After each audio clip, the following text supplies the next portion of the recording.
जय जय रघुवीर समर्थ, श्रीराम समर्थ. ओम श्री गुरुदत्तात्रय श्रीपाद श्री वल्लभाय नमः. जय जय रघुवीर समर्थ. शुभं करोती.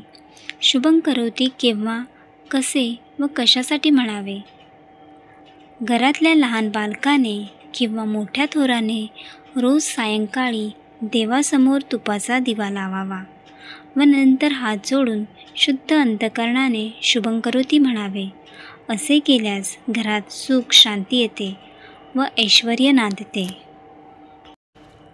शुभं करोती कल्याणं आरोग्यं धनसंपदा शत्रुबुद्धी विनाशाय दीपक ज्योती नमोस्तुते.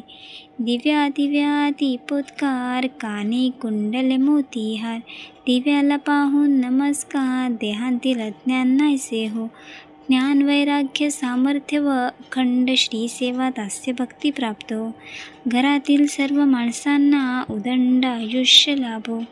दिवा जळो देवापाशी उजेड पडो सर्वांपाशी माझा नमस्कार सर्व देवांपाशी. जय जय रघुवीर समर्थ.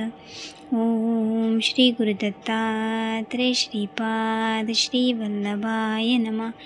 जय जय रघुवीर समर्थ.